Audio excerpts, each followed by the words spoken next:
sobrang sakit. Kasi syempre parang nawalan ka din ng family, di ba? Akala ko talaga sa high school lang yun mangyayari. Pero nung nagtrabaho na ako at nagkaroon na naman ako ng female circle of friends, ayun, nangyari na naman siya.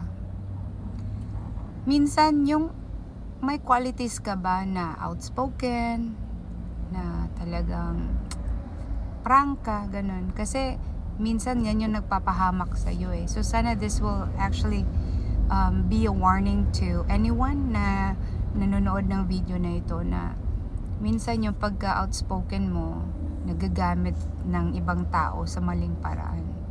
So yun na nga, nangyari na naman siya ulit nung nangyari sa akin nung high school. Akala ko natuto na ako, no? Pero nung college, no, wala naman ako masyadong circle of friends nung college na talagang close. Kasi kaibigan ko lahat. Pero nung nagtrabaho na ako, dun, yun na naman. What happened? Ayun din, istoryang pag-ibig na naman. Kasi, syempre, malapit kami sa isa't isa. Tapos, yung isang kaibigan namin, parang meron siyang isang natitipuhan na lalaki. Pero nakikita ng ibang kaibigan namin na medyo pasaway.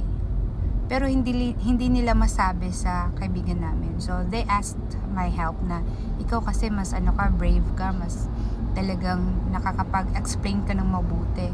Sabihan mo siya na wag na lang ituloy yung pakikipagrelasyon sa taong yan kasi pasaway, baka mamaya mapahamak siya, masaktan siya. So sabi ko, o sige, good intention naman, sige ako na magsabi. Take note hindi ako ang nakaisip nun kasi para sa akin, respeto natin kung ano yung pinipili ng kaibigan natin, 'di ba? Pero maganda naman yung intention. So yun, sinabi ko. Pero alam niyo po kung ano nangyari. Ako na naman yung napasama. Ako yung hindi nakasali sa grupo, ako yung hindi pinapansin. Parang ako talaga yung mali. Bakit sinabi ko pa yun? Kaya dun na sinabi ko talaga na last na talaga to.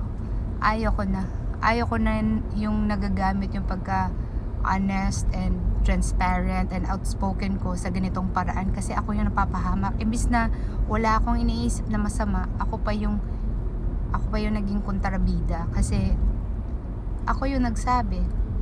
Kaya leksyon din sa mga taong sobrang honest. Minsan talaga yung honesty hindi talaga na receive ng maganda, o yung katotohanan hindi naman talaga na-receive ng maganda. But on one hand, I realized na it could be Filipino toxic culture. Kasi kung sino pa yung nagsasabi ng totoo sa iyo na kaibigan, siya pa yung ayaw mo, 'di ba? Kaya nga nakikita nyo ba ngayon yung mga naging famous na mga vloggers at saka famous na mga memes sa social media, kung ano pa yung mga masasamang mga sinasabi, yun yung pinapatronize ng tao. Kasi yun nga ang negativity, ang kasamaan, kapag na-affirm, akala tama na yun kahit mali, 'di ba? Kasi marami ang gumagawa.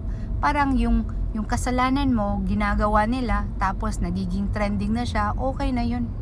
So yun na yung naging uso ngayon, yung mali nagiging tama at yung tama ay nagiging mali. Pero para sa akin, nasaktan man ako at lahat-lahat, ang importante naging totoo ako, di ba? So alam niyo po ba, ang maganda kahit na nangyari yun sa buhay ko nung high school at saka yung nagtrabaho na ako, hanggang ngayon nirerespeto ako ng mga taong yun. It was just like the situation na syempre parang iba yung tingin sa'yo, but after that, nakapag-move on na lahat, nag-heal na lahat, they still treated me as a very good friend and they respected me kasi doon nila nakita na ako ay isang totoong kaibigan. So parang leksyon din sa lahat na no matter what other people say, ang importante is naging totoo ka at nagiging honest ka at nagiging mabuting kaibigan ka. Kasi sa lahat ng mga pagsubok sa friendship, dun pa rin ang kaibigan sa talagang naging totoo sa kanya.